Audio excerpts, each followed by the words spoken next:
Fala pessoal, tudo bem? Como a gente vem acompanhando, a economia brasileira vem desacelerando num ritmo muito forte e isso vem trazendo algumas consequências, principalmente para as empresas. Vamos falar nesse BTC News sobre 4 empresas ou com recuperação judicial aprovada ou em processo de aprovação de recuperação judicial, que é aquela proteção que as empresas buscam contra os credores. Primeira notícia vai ser do valor econômico. Credores aprovam plano de recuperação do Grupo Petrópolis, dona da Itaipava. Segunda notícia, também do valor econômico, Brinox, fabricante de panelas controlada pela Southern Cross, pede recuperação judicial. Terceira, M-Officer entra em recuperação judicial com dívida de 53,6 milhões de reais. E a última, um caso bem conhecido que a gente já avaliou aqui também no BTC News, 123 Milhas pede recuperação judicial com dívida estimada de 2 bilhões de reais. Então vamos analisar esses 4 casos aqui nesse BTC News. Se você gosta das nossas análises, por favor, dê um like nesse vídeo. E se você puder compartilhar as nossas análises com pessoas que possam fazer bom uso delas, a gente agradece.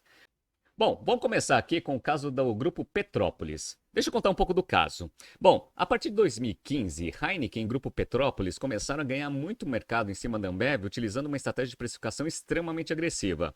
A Ambev, ela não respondeu até final de 2018. E aí ela foi perdendo posição de mercado, chegou a 60%. O que aconteceu?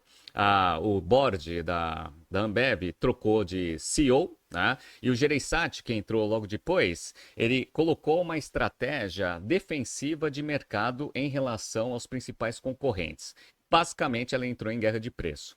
Só que a Ambev, ela tem market power, ou seja, ela tem uma posição muito privilegiada ali de market share e tem um ciclo de conversão de caixa extremamente invertido. Para quem já teve aula comigo no Strategy Finance Program e no General Business Program sabe disso, né?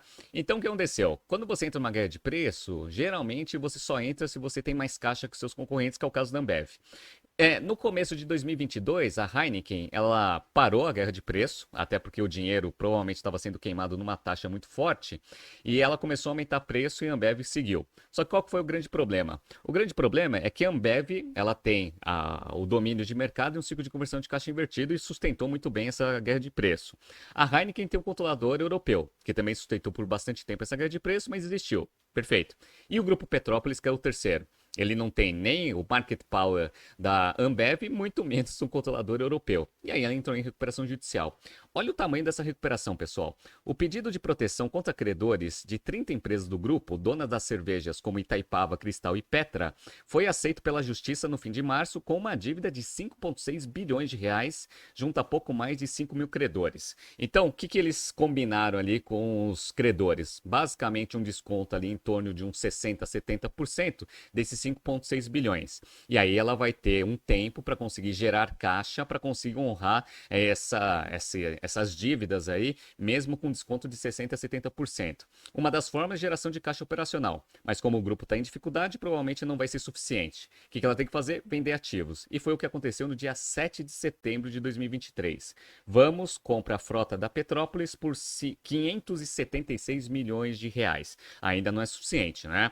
Basicamente, o Grupo Petrópolis tinha muitos caminhões que ela vendeu para a Vamos, que é uma empresa de frota, que vai alugar, né, esses mesmos caminhões para o Grupo Petrópolis, porque ele ainda continua precisando de logística para fazer as entregas aí das bebidas que ele tem para os mercados, né? Então, interessante, né? Esse é o primeiro ponto aqui. Essa empresa ela entrou em recuperação judicial, o Grupo Petrópolis, muito devido à guerra de preço que aconteceu no setor, né? Vamos para o segundo caso. Brinox. Eu não sei se vocês conhecem a Brinox, mas ela foi fundada, se eu não me engano, em 1988, lá em Caxias do Sul. Então é uma empresa extremamente tradicional que vende panelas de aço inoxidável. Beleza, né? Teve um boom aí no meio da pandemia, onde a demanda por produtos de casa aumentou bastante, só que a empresa ela não conseguiu fazer bom uso desse caixa e entrou em recuperação judicial. Vamos lá. No início da pandemia, os cozinheiros de temporada ajudaram a fabricante de panelas e utensílios de cozinha Brinox a aumentar suas vendas no varejo. Mas o ciclo se inverteu rapidamente com a inflação afetando o poder de compra, depois os juros aumentando as despesas financeiras. E a principal clientela, companhias como Americanas, Magazine Luiza, Casa Bahia e Casa e Vídeo, colocando o pé no freio. Então vocês viram qual que foi a composição aqui da desgraça da Brinox, né? Então ela conseguiu ter um boom ali ali no início da pandemia, sensacional. Só que agora, com a inflação alta, o consumo sendo retraído e os maiores clientes dela, Americanas, está em recuperação judicial. Magazine Luiza está passando por muita dificuldade, assim como o Casas Bahia, que teve que fazer um follow-on recentemente. Casa e Vídeo tem reestruturação, mas parece que está indo até relativamente bem. Mas todos os varejistas estão segurando um pouco das compras, até porque o mercado não está muito bom. E isso afeta diretamente a operação da Brinox, né? E isso foi tudo, né, o que foi descrito aqui pela Brinox no pedido de recuperação judicial. Vamos ver o tamanho das dívidas, hein? Com dívida de 326 milhões de reais, que representa uma alavancagem de 13 vezes EBITDA, a Brinox acaba de protocolar um pedido de recuperação judicial, apurou o pipeline. Lembra que dívida líquida sobre EBITDA acima de 3 já começa a ficar perigoso, né? Tá 13 vezes, né? Então, a empresa ela tá sem liquidez, né? Ela não vai conseguir honrar ali as suas dívidas. Quem são os credores da Brinox? Vamos lá. A dívida da companhia é pulverizada entre bancos públicos, privados e internacionais, incluindo o Banco do Brasil, Caixa, BNB e uma debênture distribuída em bancos como Itaú e BV, o antigo Banco Votorantim. Então, pessoal, se você investiu em debênture da Brinox, né, tome cuidado que provavelmente você não vai ver a cor do dinheiro, né? Então, mais uma empresa aqui, agora no setor de bens ali, aço, panelas, passando por bastante dificuldade no mercado, né? Vamos pegar agora uma empresa de moda, M-Officer. M-Officer é uma empresa extremamente tradicional, já foi uma das maiores marcas de moda do Brasil e agora tem recuperação judicial. Vamos lá. A empresa de moda M-Officer teve seu pedido de recuperação judicial deferido pela Justiça de São Paulo no último dia 6 de setembro. Fundada há 37 anos pelo designer Carlos Miele, a companhia pediu proteção contra credores, apontando uma dívida de 53.590 mil reais, né? Então, 53 milhões de reais aqui é o tamanho dessa recuperação judicial. O maior desafio, segundo especialistas, é o seu passivo tributário de 94 milhões de reais, ou seja, ela pediu proteção para 53 milhões, que são as dívidas com os credores. Mas ela ainda tem um passivo tributário de 94 milhões, quase o dobro, né, do que ela está pedindo proteção. Ou seja, ela não tem nem dinheiro para pagar as dívidas, que são de 53, quiçá dinheiro para conseguir pagar o passivo tributário de 94, que não entra na recuperação judicial. Ou seja, ela vai ter que pagar esses 94. Caso contrário, a justiça, o governo, vai entrar com uma ação aqui contra a M-Officer, né? Então, a situação está complicada. A M-Officer, marca de jeanswear do design Carlos Miele, nasceu como um projeto de graduação na GV, né? Ele fez GV, fez um projeto de graduação e dali saiu a marca M-Officer. Bem interessante, né? A empresa era referência no segmento de jeans, sobretudo para o público feminino, mas acabou perdendo espaço para outras marcas, né? Então, o mercado de moda ficou muito competitivo. No documento, a empresa disse operar por meio do seu e-commerce 12 lojas físicas próprias localizadas em 3 estados do território nacional e no Distrito Federal. O grupo comercializa aproximadamente 200 mil peças de vestuário por ano. Pessoal, olha quantas lojas eles têm, 12 lojas físicas, né? Sabe quanto que eles já chegaram a ter de loja física no Brasil? Mais de 200. Tá? Então a empresa ela já foi, né, uma grande empresa, um grande ícone de moda aqui no Brasil.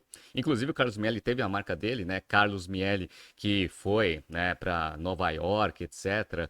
E era uma marca ali de vestidos muito, né, premium, né, quase uma marca de luxo, mas que nesses últimos anos foi sendo gerida de uma forma muito inconsistente. A empresa ficou sem caixa e eventualmente agora ela está numa situação extremamente difícil. Provavelmente não vai conseguir sair dessa recuperação judicial. Por quê? Porque o varejo está muito mal, a marca ela já não é uma marca da moda, né? Uma marca já relativamente envelhecida, e a empresa não tem dinheiro para fazer o rebranding aqui, para conseguir ter um apelo melhor aqui para o mercado consumidor. Tá? Então, o M-Officer, que já foi um ícone de moda, também entrando em recuperação judicial. E dando um update aqui do caso 123 Milhas, eles entraram também com pedido de recuperação judicial. Olha o tamanho dessa recuperação judicial, hein, pessoal? A 123 Milhas entrou com um pedido de recuperação judicial na primeira vara empresarial de Belo Horizonte. O valor da dívida é estimado em cerca de 2 bilhões de reais, com 600 mil credores, disse uma fonte a par do processo ao Valor Econômico.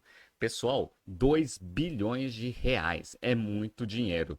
E provavelmente quem não vai receber dinheiro aqui dessa recuperação judicial vão ser quem? Os clientes, né? Eu conheço uma galera que não vai receber dinheiro, que fez várias compras lá no 123 milhas e que está com dinheiro pendente que eu já avisei que não vai receber. Por quê? Porque os clientes são os últimos da fila.